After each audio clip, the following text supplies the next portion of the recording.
कल तक की कथा में हम लोगों ने सुंदर परीक्षित जी ने किस प्रकार से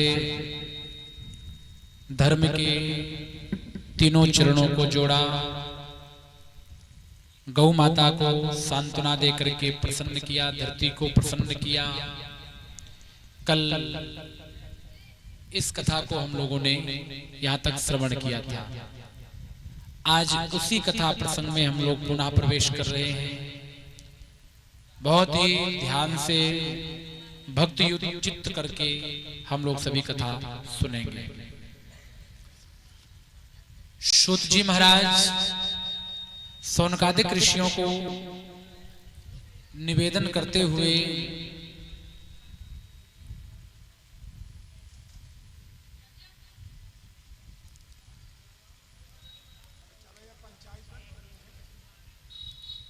चलो छोड़ो, जो है सो छोड़ दो।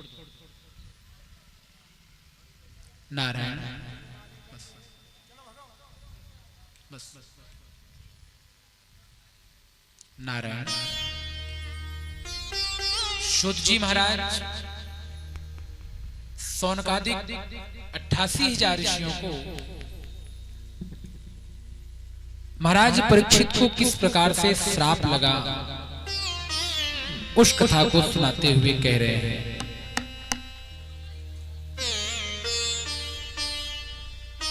एक बार महाराज परीक्षित एकदा धनुरुद्यम्य विचरन् मृगयां वने मृगाननुगतः श्रान्तः क्षुदितस्तृषितो भृशम्। एक बार महाराज परीक्षित धनुष बाण लेकर के वन में शिकार खेलने के लिए गए और पूरे वन में भ्रमण करते करते करते शांत हो जा, शांत हो जा, क्या बोल रहा है, शांत रहो।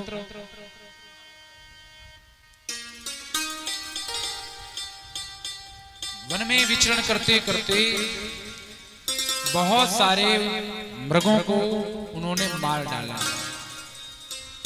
आखेट किया और शिकार खेलते खेलते दोपहर का समय हुआ, मध्याह्न का समय आया। बंधुओं, शिकार के पीछे पीछे वो लोग मध्य जंगल में पहुंच गए। दोपहर का समय, महाराज परीक्षित को उस मध्याह्न समय में क्षुधित भूख लगी, प्यास लगी और थकान भी लगी। भोजन भी करना चाहते थे, जल भी पीना चाहते थे एवं विश्राम भी चाहते थे। इन तीनों के खोज में वो आगे से आगे बढ़ते गए। एक आश्रम दिखाई पड़ा, समीक मुनि का आश्रम उनको दिखाई पड़ा। उस आश्रम में महाराज परीक्षित जाते हैं और जब वहां पर गए तो समीक मुनि उस समय समाधिस्थ थे, समाधि में लगे हुए थे।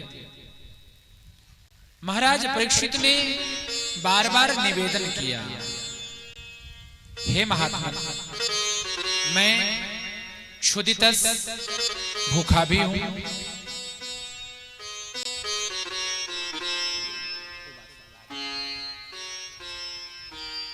मैं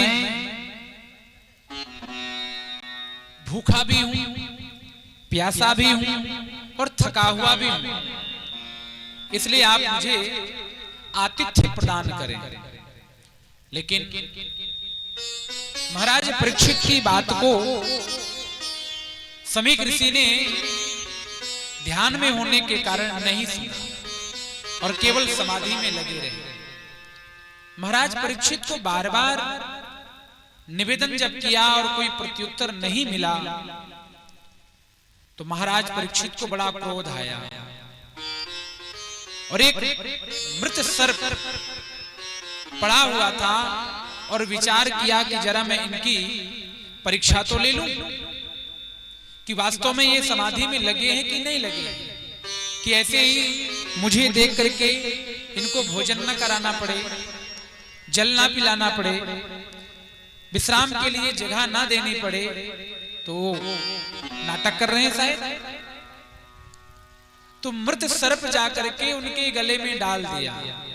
लेकिन महाराज समीक ऋषि पूर्ण समाधि में लगे हुए थे। उनके साथ महाराज परीक्षित ने कैसा दुर्व्यवहार किया समीक ऋषि को पता नहीं चला। लेकिन बंधुओं, एक भूखा व्यक्ति बहुत बड़े से बड़े पाप को कर देता है। भूखा ही व्यक्ति बुभुक्षितो करोति किम न पापम, एक भूखा व्यक्ति क्या क्या पाप नहीं करता है। बड़ा से बड़ा पाप इस पेट को पालने के लिए लोग करते हैं, उदर पूर्ति हो जाए, हर प्रकार से अपने बच्चों का पालन पोषण करने के लिए, इस उदर पूर्ति के लिए संसारिक जीव लगे हुए हैं। महाराज परीक्षित भी आज उदर पूर्ति के लिए आज उन्होंने समीक ऋषि के गले में मृत सर्प डाल दिया। और जब कोई प्रत्युत्तर तब भी नहीं दिया समीक ऋषि ने, तो धनुष बाण लेकर के महाराज परीक्षित अपने महल में लौट करके आ गया। इधर कुछ ऋषि बालक वहां पर खेलते खेलते जब जल पीने के लिए आश्रम में पहुंचे तो देखा कि हमारे गुरुजी के गले में मृत सर्प पड़ा हुआ है। समीक ऋषि के पुत्र श्रृंगी, जो कि कौशिकी नदी में स्नान करने के लिए गए हुए थे, सारे बच्चे दौड़ते दौड़ते श्रृंगी से बताने गए कि भैया श्रृंगी, तेरे पिता के गले में महाराज परीक्षित ने मृत सर्प डाल दिया है। उस समय श्रृंगी को इतना क्रोध आया कि वो चक्रवर्ती सम्राट हैं, राजा हैं, हम उनके राज्य में निवास करते हैं, हम उनके अधीन हैं, तो इनका वो थोड़ी कर्तव्य बनता है कि वो किसी के गले में भी मृत सर्प डाल देंगे। बड़ा क्रोध आया और कौशिकी नदी का जल लिया हाथ में और महाराज परीक्षित को श्राप देने लगे। इति लंघित मर्यादम तक्षका सप्तमे हनि, इसने भी अपनी मर्यादा को लांघ दिया है, अपनी मर्यादा का उल्लंघन किया है, और मेरे पिता के गले में जिसने भी मृत सर्प डाला है उसकी आज से लेकर के 7वें दिन पर्यंत तक्षक नाग के काटने से उसकी मृत्यु होगी। मृत्यु निश्चित है। ब्राह्मण का आशीर्वाद अमोघ है, और ब्राह्मण का जब श्राप निकलता हृदय से तो श्राप भी अमोघ हो जाता है। इसलिए ब्राह्मणों को कभी भी अप्रसन्न नहीं करना चाहिए, दुखी नहीं करना चाहिए। लेकिन जो जैसा कर्म करता है उसको वैसा फल भी तो मिलता है। श्रृंगी ऋषि दौड़ते दौड़ते अपने पिताजी के पास पहुंचे, और जैसे ही पिताश्री तातश्री आवाज लगाई, और उसी समय महाराज समीक ने अपने नेत्र खोल दिए। इसे कहते मोह, यही मोह है। एक राजा परीक्षित चक्रवर्ती सम्राट जल पीने के लिए, भोजन प्राप्त करने के लिए द्वार पर खड़ा है, लेकिन उनकी आवाज समीक ऋषि के कानों में नहीं गई। लेकिन एक पुत्र की तोतली भाषा जैसी कानों में गई, तुरंत पुत्र की आवाज सुनते ही समीक ऋषि ने नेत्र खोल दिए। दोनों के बीच में वार्तालाप हुई कि पिताश्री, आपके गले में परीक्षित जी ने मृत सर्प डाल दिया था। मैंने आपके इस दुष्कर्म के कारण मैंने अपरोक्ष रूप से उसको श्राप दिया कि जिसने भी मेरे पिता के गले में मृत सर्प डाला है, आज से 7वें दिन उसकी तक्षक नाग के काटने से मृत्यु हो जाएगी। समीक ऋषि को बड़ा दुख हुआ, पुत्र तुमने बहुत गलत कार्य किया, हम उसके राज्य के अधीन हैं, उसके राज्य में ही निवास करते हैं। राजा का धर्म होता है वो अपनी प्रजा के साथ कैसा भी व्यवहार करे, लेकिन तुमने उनको मृत्यु का, वो भी तक्षक नाग के काटने का आपने श्राप दिया। आपने अच्छा नहीं किया, बहुत बड़ा आपसे अपराध हो गया। वो भगवत भक्त जो गर्भ के अंदर ही जिसने भगवान का दर्शन कर लिया हो, ऐसा पहला जीव है। भगवान ने जिसको भी दर्शन दिया है सबको बाहर आकर के दर्शन दिया है। सारे जीवों को जन्म लेना पड़ा है, तपस्याएं करनी पड़ी है, तब जाकर के भगवान ने दर्शन दिया है। लेकिन परीक्षित एक ऐसा बालक है जिसको भगवान ने उनको गर्भ के अंदर ही दर्शन दिया है।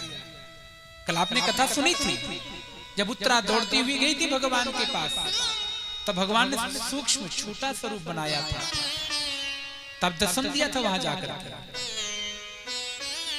एक गौरव मुख नामक शिष्य को बुलाया गुरुजी ने कि जाओ राजा को बता करके आओ कि आपको तक्षक नाग काटने का श्राप मिल चुका है और आपकी मृत्यु भी 7 दिन में निश्चित है, आप मरणशील हो गए हैं।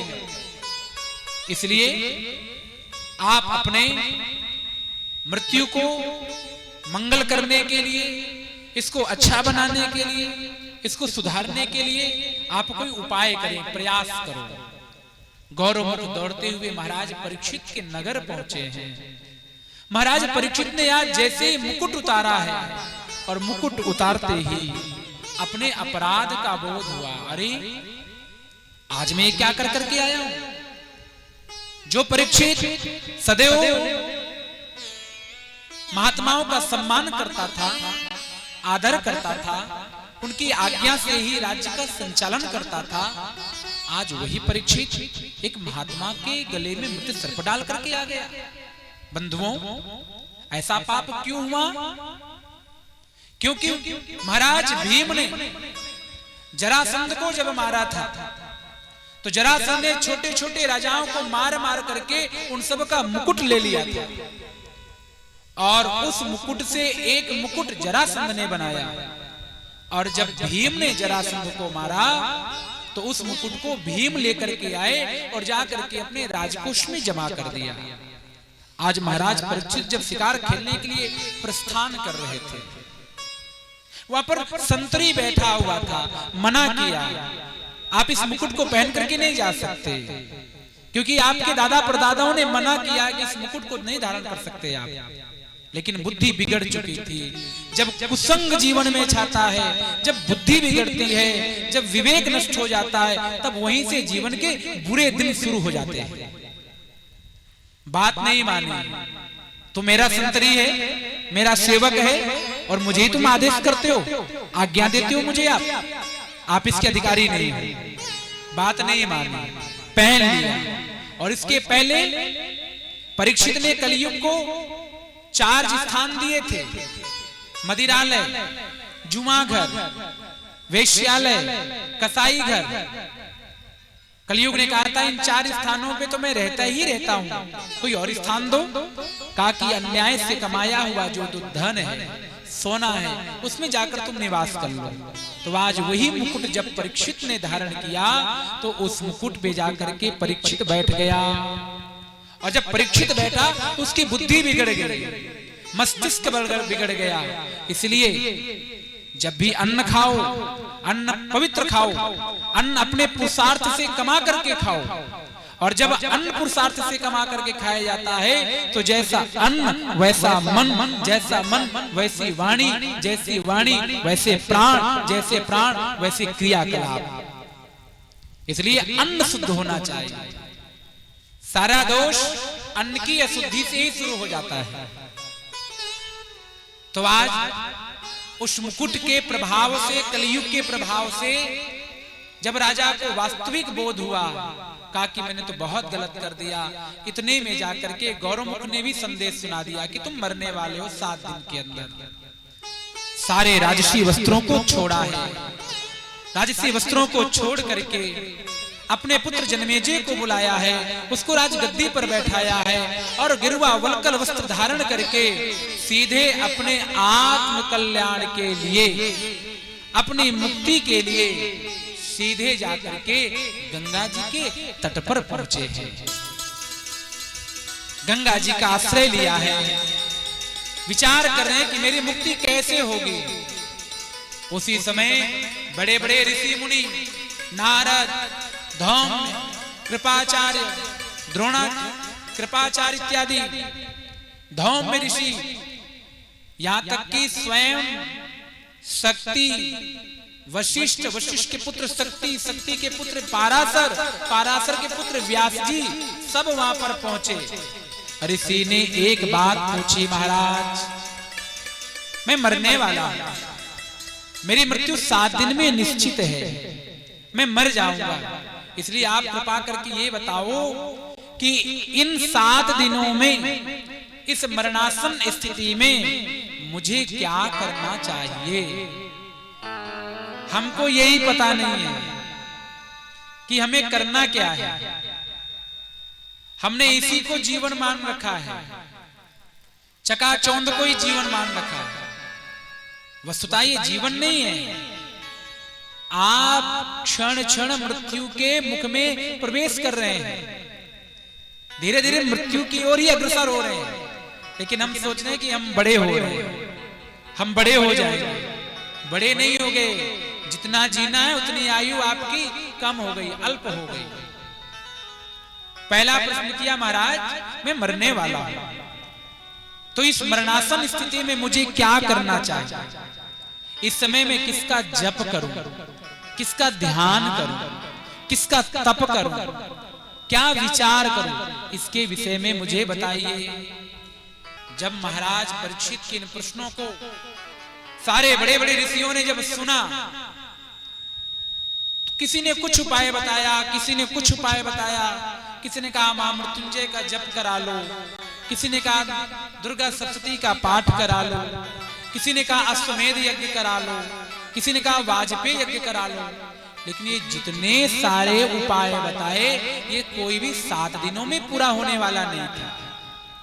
इसलिए राजा परीक्षित विचार करने लगे, कैसे मेरा कल्याण होगा, मेरी मुक्ति कैसे होगी। क्या मैं सर्प के काटने से मेरी ऐसी अधोगति वाली मृत्यु होगी, क्या मुझे नरकगामी बनना पड़ेगा, सांप के काटने से मैं मरूंगा। ऐसे विचार ही कर रहे थे, विचार करते रहे। और उसी समय जब भगवान श्री कृष्ण से कुंती भुआ ने जब दुख मांगा था कि मेरे जीवन में दुख आ जाए, तब भगवान ने उस समय कहा था कि दुख तो नहीं आएगा, और यदि दुख आ भी गया, मैं नहीं आ सका तुमको बचाने के लिए, तो मैं ही किसी को भेज दूंगा उस दुख से बचाने के लिए। तो आज स्वयं भगवान ही तत्राभवत् भगवान व्यास पुत्रो, उसी समय भगवान ही व्यास जी के पुत्र सुखदेव के रूप में वहां पर प्रकट हो गए। दिगंबर वेश धारण किए हुए हैं, कोपीन पहने हुए हैं, 16 वर्ष के सुंदर बालक दिखाई पड़ रहे हैं, सुंदर अलकें लटक रही हैं, सुंदर बिल्कुल लाल लाल टमाटर के जैसे गाल चमक रहे हैं, सुंदर उनकी नासिका है, सुंदर उनके ओष्ठ हैं। और उनको देखते ही ऐसा लगा जैसे साक्षात सूर्य ही प्रकट होकर के आ गए हों। और ऐसे अद्भुत तेजस्वी बालक को सब देख करके सब अपने अपने आसन से खड़े हो जाते हैं। ये व्यास जी का पुत्र है, वशिष्ठ जी महाराज का ये प्रपौत्र है। लेकिन आज अपने ज्ञानी प्रपौत्र को देख करके, पोते को देख करके यहाँ वशिष्ठ खड़े हुए, शक्ति खड़े हुए, पाराशर खड़े हुए, व्यास भी खड़े हो गए। क्यों? हमारे यहाँ पर आयु से बड़ा कोई नहीं माना जाता, हम लोगों के यहाँ पर आयु से बड़ी कोई नहीं है, हमारे यहाँ पर ज्ञान से बड़ा माना जाता है। जिसके अंदर ज्ञान है वो बड़ा माना गया, आयु से बड़ा नहीं माना गया। ब्राह्मण ज्ञान में बड़ा माना गया है। क्षत्रिय जिसकी सीमाएं बड़ी बड़ी हैं वो क्षत्रिय बड़ा माना गया है। वैश्य जिसका व्यापार बड़ा लंबा चौड़ा है, चारों तरफ जिसका व्यापार बिखरा हुआ है, वो बढ़िया श्रेष्ठ माना गया है। और शूद्र जो जितनी ज्यादा सेवा कर सकता है उसको बड़ा माना गया है। तो आज यहाँ पर जब पोता वहां पर सभा में उपस्थित हो गया, सारे लोग खड़े हो जाते हैं और महाराज परीक्षित एक ही बात पूछते हैं, महाराज अतः पृच्छामि संसिद्धिं योगिनां परमं गुरुं अपुरुषस्य यत् कार्यं म्रियमाणस्य सर्वथा। महाराज जो मरने वाला व्यक्ति है, जो मरणासन स्थिति में है, उस जीव को क्या करना चाहिए, किस चीज को सुने वो, किस चीज का जप करे, किस चीज का तप करे, इस विषय में आप मुझे जरा बताइए। महाराज परीक्षित के इन प्रश्नों को सुन करके सुखदेव जी महाराज बड़े प्रसन्न हुए। कहा राजन आपके जो ये प्रश्न है वरीयानेस ते प्रश्नः, तुम्हारे जो ये प्रश्न है कुतो लोकहितम नृप, राजन इन प्रश्नों से पूरे संसार के प्राणियों का कल्याण हो। कौन सा प्रश्न पूछा? पहला प्रश्न पूछा था कि जो मरने वाला है उस व्यक्ति को क्या करना चाहिए। महाराज परीक्षित को सुखदेव जी कहते हैं सबसे पहले तो तुम अपने मन को एकाग्रचित करो। मन को एकाग्रचित करोगे तो तुम्हें सारी बात समझ में आएगी। बहुत सारे शास्त्र मेरे पिताजी ने सुनने के लिए पढ़ने के लिए बनाए हैं, लेकिन सारे शास्त्रों को सुनने से पढ़ने का कोई प्रयोजन सिद्ध नहीं होता। सारे शास्त्र नहीं यहाँ पर पढ़े जाते, सारे शास्त्र सुने भी नहीं जाते, तो सारे शास्त्रों को सुनना भी नहीं। क्यों? इतनी आयु भी हमारे पास नहीं कि हम सारे शास्त्रों को सुन लेंगे, सारे पुराणों को सुन लेंगे। नहीं सुन सकते, नहीं पढ़ सकते। क्यों? मान लो हमारी आयु है 100 वर्ष, तो एक माना गया है 100 वर्ष की आयु, उसमें भी 50 वर्ष तो सोने में चले गए। 24 घंटे का दिन रात होता है ना, 12 घंटे का मान लो दिन, 12 घंटे की रात। तो मान लो आप 12 घंटे बिस्तर पे रहते हो तो आपके पास 12 घंटे बचे, तो 50 वर्ष तो वैसे ही चले गए आपके। पीछे बचे आपके पास 50 वर्ष, जिसमें आजकल की जो पढ़ाई है, एजुकेशन व्यवस्था है, उसमें आजकल ही 30 साल तक के लोग पढ़ते ही रहते हैं, 25-30 साल पढ़ते ही रहते हैं। पीछे बचे मान लो 20 साल, 30 साल भी पढ़ रहा है, तो उस 20 साल में वो विवाह करेगा, सामाजिक व्यवस्था के अनुसार चलेगा, अपने सामाजिक उत्तरदायित्व का पालन करेगा, दंपति के साथ आचरण करेगा। फिर वो भजन कब करेगा? भजन करने का समय मिला ही नहीं हम लोगों को। बस ऐसे ही 84 में हम भटकते रहते हैं। ये मानव शरीर मिल गया, इस शरीर में तो हमने कोई पुण्य किया नहीं, कोई धर्म किया नहीं। अगला जन्म न जाने किसका मिलता, कुकर का मिले कि सूकर का मिले कि गधे का मिले कि कोई कीड़ा मकोड़ा मिले, क्या भरोसा। इसलिए राजन तुम्हारे पास तो 7 दिन है, बहुत दिन है तुम्हारे पास। सूर्य वंश में एक राजा हुए जिनका नाम था महाराज खटवांग। उनकी बात बताई कि खटवांग देवताओं के पक्ष में रह करके दैत्यों से युद्ध किया करते थे और लंबे समय तक युद्ध चलता रहा। जब युद्ध देवताओं ने विजय कर लिया, जीत गए। ये आवाज क्यों आ रही है? जब देवताओं ने युद्ध जीत लिया और सारे देवताओं को अपने अपने स्थान पर जाना था, तो खटवांग ऋषि को कहा, खटवांग राजा को कहा, राजन अब आप भी अपने नगर को प्रस्थान करो। तो खटवांग ऋषि राजा ने कहा, महाराज युद्ध करते करते बहुत समय बीत गया, राज्य का भी पालन मैंने बहुत वर्षों तक किया, खूब रानियों के साथ विवाह किया, विहार किया, सारा सुख लिया। अब जरा ये बताओ कि मेरी आयु कितनी शेष है, ये बताओ, मैं कितने वर्ष तक जीवित रहूंगा, इतना बता दो आप केवल। जब ब्रह्मा जी ने देखा इनका ललाट, कहा कि तुम तो एक घड़ी के बाद समाप्त हो जाओगे, और एक घड़ी होती है 48 मिनट की, यानी तुम 48 मिनट के बाद तुम्हारे प्राण छूट जाएंगे।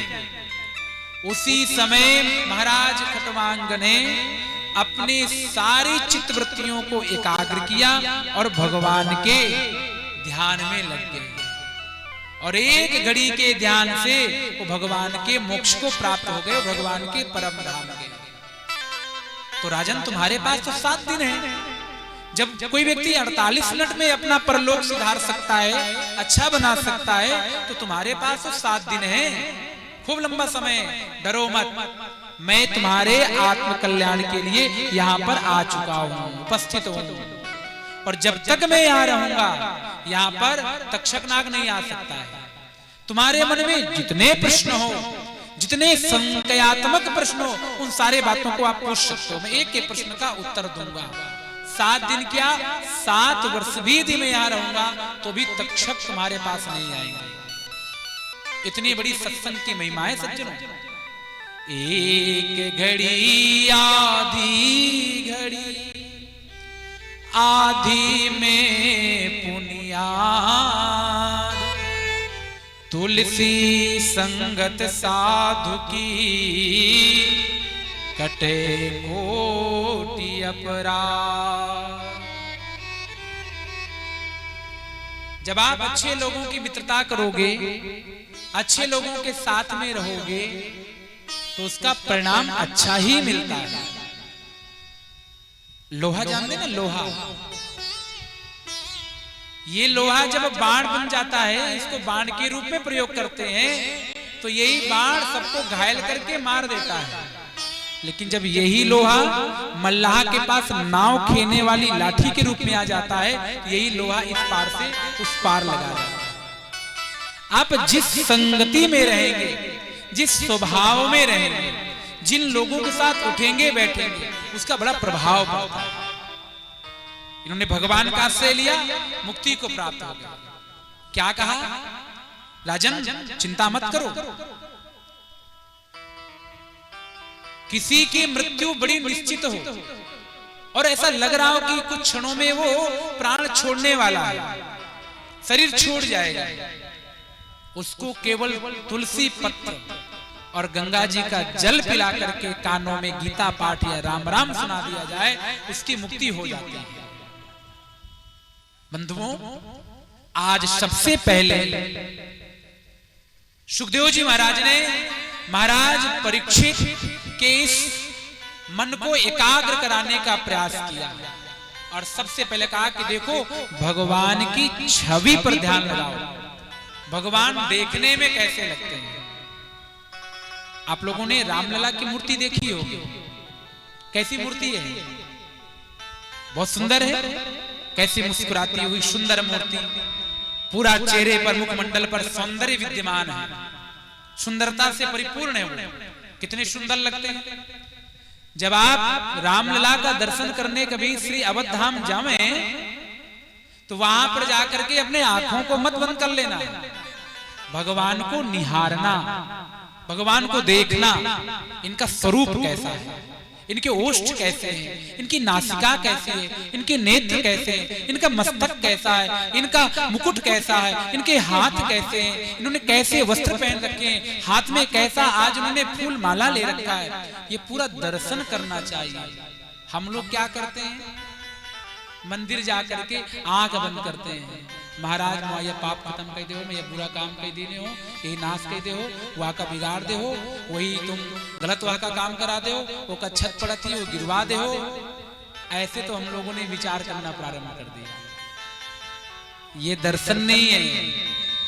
दर्शन क्या है? नेत्र खोल करके भगवान की मूर्ति का प्रत्यक्ष दर्शन करना, ये दर्शन है। तो सबसे पहले सुखदेव जी महाराज ने परीक्षित जी का ध्यान लगवाया, तुम भगवान की छवि को देखो। देखिए कितना सुंदर पोस्टर लगा हुआ है, ये हमारा है, ये भगवान की कितनी सुंदर छवि है, इसको देखो कितना अद्भुत है। तो भगवान की सुंदरता के बारे में सुखदेव जी महाराज कह रहे हैं, क्या कहा? पायन नूपुर मंजू बजे, कट किंकन के धुन की मधुराई। पायन नूपुर मंजू बजे, भगवान ने पैरों में क्या पहन रखा है? नुपुर पहन रखा है। और वो नुपुर जब भगवान चलते हैं तो चलने से जब उसमें ध्वनि आती है तो मंजू बजे, मन को बड़ी अच्छी लगती है, प्रिय लगती है। कटि किंकन के धुन की मधुराई। और कमर में, कटि मतलब कमर, कमर में उन्होंने जो करधनी पहन रखी है, और करधनी में जो छोटे छोटे जो पाजेब लगे हुए वो जब बजते हैं वो ध्वनि भी बड़ी सुंदर लग रही है।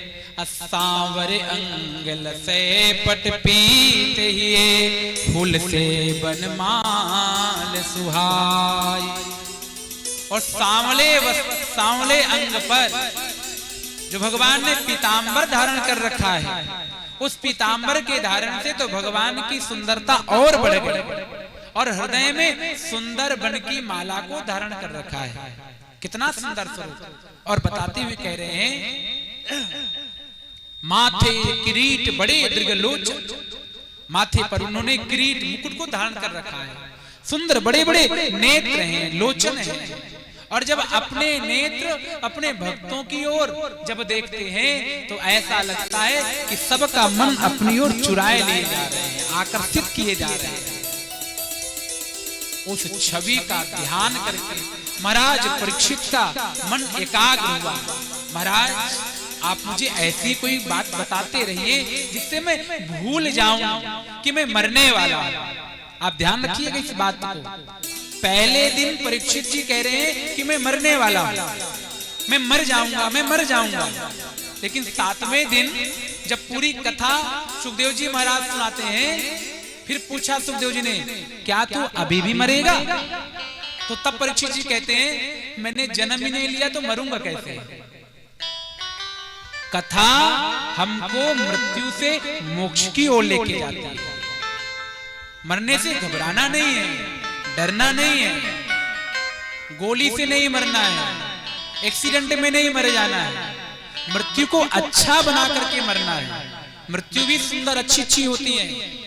गुरु का साथ हो, गुरु का अंक गोद हो, और गुरु के गोद में, किसी महात्मा के गोद में, किसी तीर्थ में जब हमारे प्राण छूट जावें तो समझ लो ये मृत्यु सुफल है, सुंदर मृत्यु है। आज कुत्ते बिल्ली के जैसे सब मरते जा रहे हैं। 40-45 साल के ऊपर कोई जा ही नहीं रहा है, उसके पहले ही सब नमो नमः हो रहे हैं। कथा हमारी मृत्यु को सुधार देती है, सुंदर बना देते हैं। ये मृत्यु से अमरता की ओर लेकर जाती है। गीता में भी यही देख लो आप, यही बात गीता में भी है। अर्जुन को भगवान ने कहा कि तुम्हें युद्ध करना है। अर्जुन ने कहा बिल्कुल करूंगा युद्ध। प्रातः काल हुआ, भगवान ने कहा चलो युद्ध करो। लेकिन अर्जुन ने कहा महाराज मुझे ये जरा बताओ, मुझे युद्ध करना किससे है, किससे किससे लड़ना है मुझे? कहा देख लेते हैं। इधर कौरवों की सेना खड़ी है, एक पक्ष में पांडवों की सेना खड़ी है, और बीच में जाकर के अर्जुन के रथ को खड़ा कर दिया। देख लो किससे युद्ध करना है। ये तुम्हारे अपने पक्ष के लोग हैं, इधर वाले तुम्हारे शत्रु पक्ष के लोग हैं, इनसे युद्ध करना है। अर्जुन ने जब देखा, अरे ये तो मेरे अपने लोग हैं, मातुलान पित्रान ससुरान सखीस तथा, ये कोई मेरे मामा का बेटा है, कोई मेरा मित्र है, कोई मेरे चाचा है, कोई मेरा भाई है, इन सबको मार करके मुझे क्या हस्तिनापुर का राज्य प्राप्त करना पड़ेगा? ना ना ना ना, मैं युद्ध नहीं करूंगा। वियोग उत्पन्न हो गया, मोह उत्पन्न हो गया। तब भगवान ने उनको सुंदर गीता का उपदेश किया था और उस मोह को दूर करके कहा, अरे ये तो सब पुतले खड़े हैं, आयु हरति पुंसाम, मैंने इन सब की आयु का हरण कर लिया है। इस उंगली को दिखा करके चारों तरफ घुमा दिया। ये जितने खड़े हैं ये सब पुतले रूप में खड़े हैं, तुझे तो बाण छोड़ करके इनको गिरा देना है और संसार में प्रसिद्धि प्राप्त कर लेनी है। जब गीता का सुंदर उपदेश किया, नष्टो मोहा स्मृतिर्लब्ध, मोह नष्ट हो गया, बुद्धि जग गई और कहा कि करिष्ये वचनम तव, मैं तुम्हारे प्रत्येक वचन का पालन करूंगा।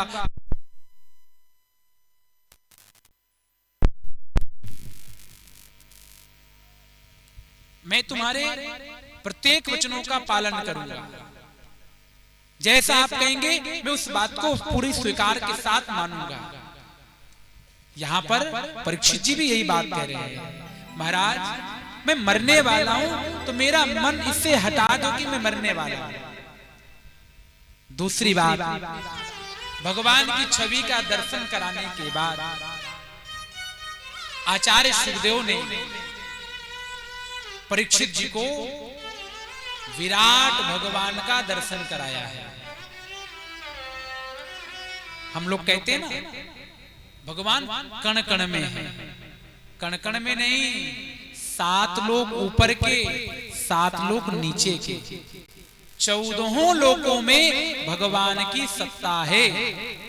यदि आप भगवान का विराट स्वरूप देख लेंगे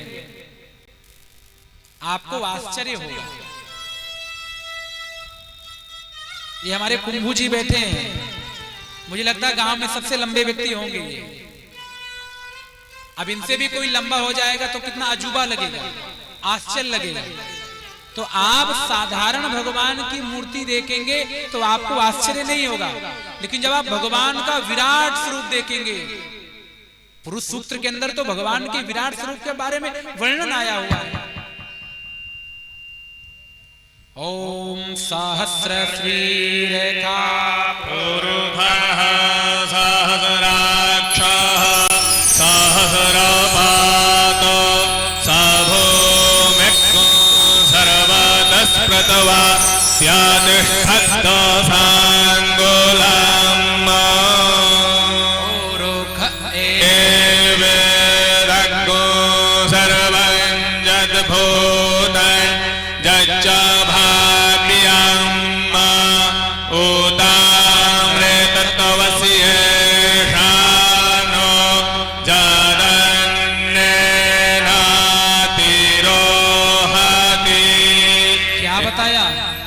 सहस्र सिर रेखा, हजारों हजार तो भगवान के सिर हैं।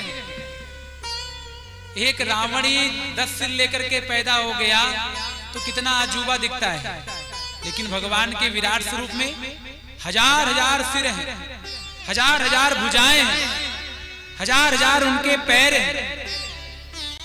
तो विराट भगवान का वर्णन करते हुए बताया, पाताल में तस्य हि पाद मूलम पठन्ति पार्श्वे प्रपदे रसातलम महातलम विश्वसृजोथ गुल्फौ तलातलम वै पुरुषस्य जंघे।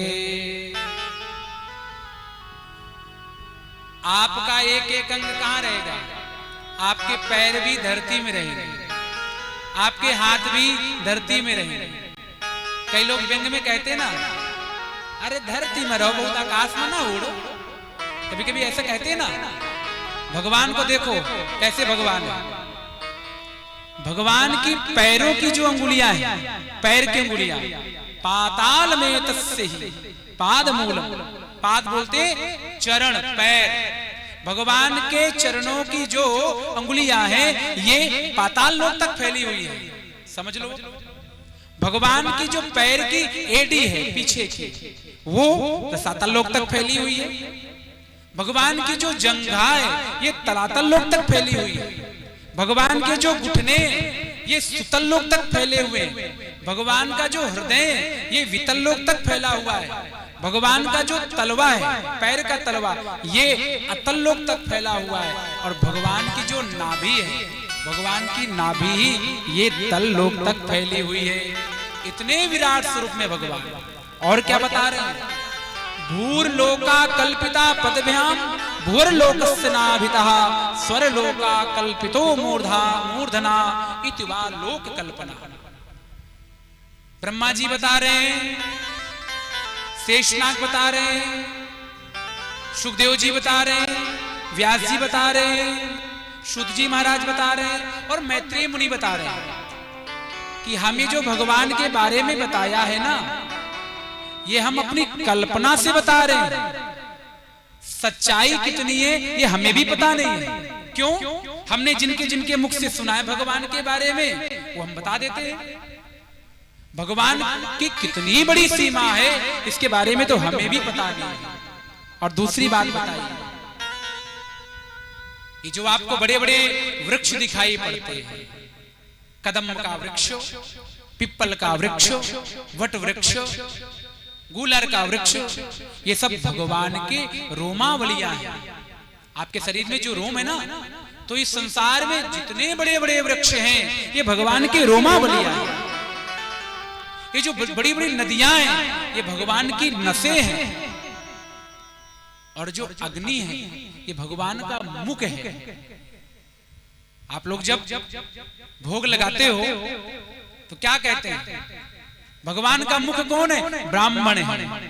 ओम ब्राह्मणो समुख आसीत् बाहो राजन्यः कृताः तस्य जदवैस्याः पदभ्यागो शूद्रो अजायत। ब्राह्मण भगवान का मुख है, इसलिए श्राद्ध में किसे बुलाते हैं आप? ब्राह्मण को ही तो बुलाते हैं। क्यों? आपके यहां तो आजकल ऐसी परंपरा है, ब्राह्मण नहीं मिले चलो ब्राह्मण को बुला ले, उन्हें बुला ले, कोई लाभ नहीं होगा।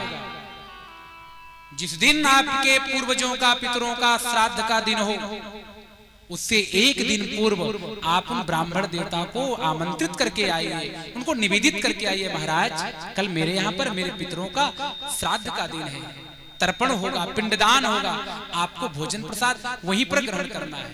तो उस ब्राह्मण के शरीर में आपके पितृ अंश रूप में उपस्थित हो जाते हैं और वहीं पर आकर के ब्राह्मण के मुख से आप जो बनाते हो वो पा लेते हैं। इसलिए ब्राह्मण को भगवान का मुख कहा गया है। क्षत्रिय को भगवान की भुजाएं कही गई है। वैश्य को भगवान का उदर कहा गया है, पेट कहा गया है। और शूद्र को भगवान के चरण कहे गए। सब पवित्र हैं। हम लोगों ने शूद्रों को, छोटी जाति के लोगों ने लोगों को अपने से दूर कर दिया, उनको अलग बैठा दिया। ध्यान से समझिएगा, यही शूद्र भगवान के चरणों से प्रकट हुए हैं और भगवान के चरण से ही, भगवान के पैरों के नख से ही गंगा जी भी प्रकट हुए हैं। तो जैसे गंगा जी पवित्र है वैसे ही शूद्र पवित्र है। उसके कर्म करने के कारण, उसके अकर्म करने के कारण वो पवित्र पवित्र हो सकता है, लेकिन वास्तव में वो भी उतना ही पवित्र है जितना गंगा जी पवित्र है।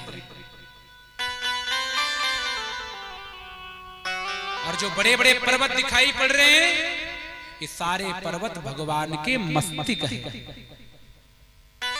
परीक्षित जी ने तो आंखें फाड़ ली, अरे महाराज मैंने तो देखा था कि भगवान के दो हाथ होते हैं, दो चरण होते हैं, दो नेत्र होते हैं, एक नासिका होती है, एक मुख होता है, एक मस्तक होता है, एक उदर होता है। मैं तो इतना ही जानता था, आपने तो हमारे विराट भगवान के बारे में इतना विस्तार से बता दिया। शांताकारं भुजगशयनं पद्मनाभं सुरेशं विश्वाधारं गगनसदृशं मेघवर्णं शुभांगं लक्ष्मीकान्तं कमलनयनं योगभिर्ध्यानगम्यं। हम तो इन विष्णु भगवान को जानते हैं जो शांत आकार हैं, जो शेष सैया पर विश्राम करते रहते हैं। लक्ष्मी जी चरणों को दबाती रहती हैं, गरुड़ जी चमड़ चिल्लाते रहते हैं। हम तो इतना जानते हैं, लेकिन ऐसे भी विराट स्वरूप के भगवान होते हैं। परीक्षित जी का मन जब विराट स्वरूप के बारे में सुना तो मन एकाग्र हो गए, अपनी मृत्यु की सुध बुध भूल गए। और मानस जी में इसी बात गोसाई जी लिखते हैं, सारद शेष महेश विधि आगम निगम पुराण नेति नेति कही जासु गुना करहि निरंतर गा। भगवान कैसे हैं पता नहीं है, लेकिन शेषनाग जी, महेश भगवान महादेव जी, सारद मां भगवती, विद्यादायिनी सरस्वती भी, वेद पुराण वेदांत उपनिषद, ये सारे लोग नेति नेति ना इति नेति, जिसका कोई अंत नहीं है। जैसे मछली, जैसे मकड़ी देखने में छोटी सी लगती है, लेकिन कितना विशाल जाला बना देती है। वैसे भगवान की कितनी असीम गहराई है, कितनी लंबाई है, कितनी चौड़ाई है, इसको कोई भी जान नहीं सकता। इसलिए राजन, तुम केवल ध्यान से भगवान का ही भजन करो। तेरा पल पल बीता जाए, मुख से जप ले नमः शिवाय। तेरा पल पल बीता जाए, मुख से जप ले नमः शिवाय। तेरा पल पल बीता जाए, मुख से जप ले नमः शिवाय। हरि ओम नमः शिवाय, हरि ओम नमः शिवाय, हरि ओम नमः शिवाय, हरि ओम नमः शिवाय। तेरा पल पल बीता जाए, मुख से जप ले नमः शिवाय। तेरा पल पल बीता जाए, मुख से जप ले नमः शिवाय।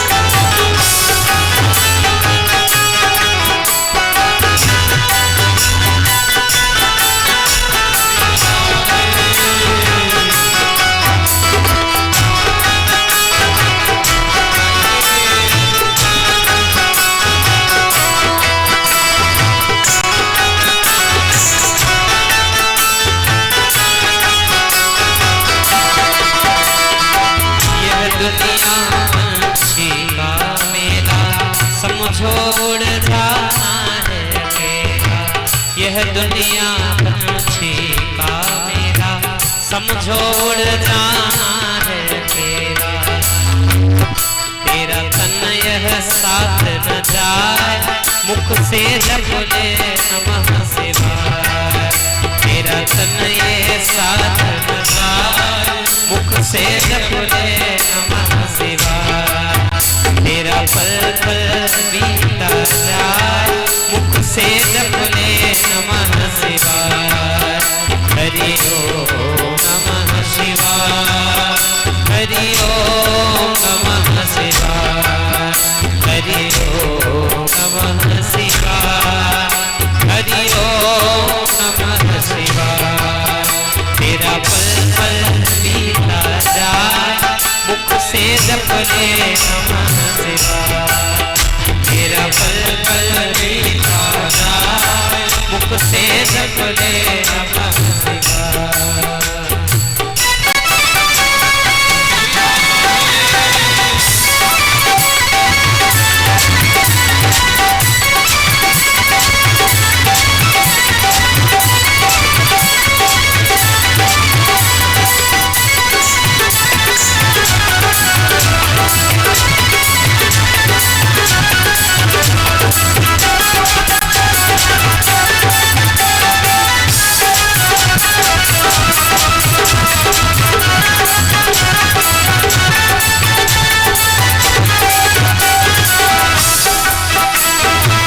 मुसाफिरी जब पूरी होगी, चलने की मजबूरी होगी। मुसाफिरी जब पूरी होगी, चलने की मजबूरी हो। मुसाफिरी जब पूरी होगी, चलने की मजबूरी होगी। मुसाफिरी जब पूरी होगी, चलने की मजबूरी हो।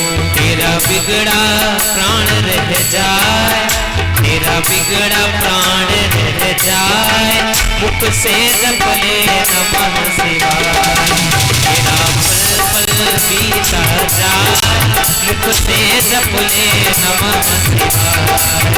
तेरा पल पल बीता जाए, मुख से जप ले नमः शिवाय। हरि ओम नमः शिवाय, हरि ओम नमः शिवाय, हरि ओम नमः शिवाय, हरि ओम नमः शिवाय। तेरा पल पल बीता जाए, मुख से जप ले नमः शिवाय। तेरा पल पल बीता जाए, मुख से जप ले नमः शिवाय।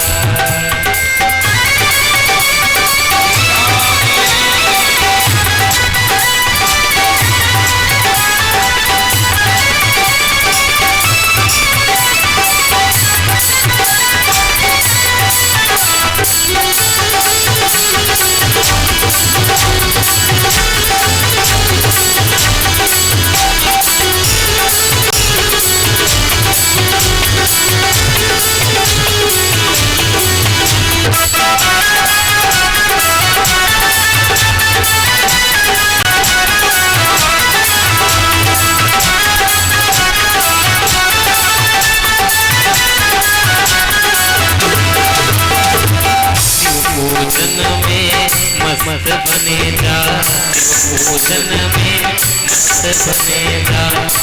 विशुद्धारस पान किए जा, विशुद्धारस पान किए जा।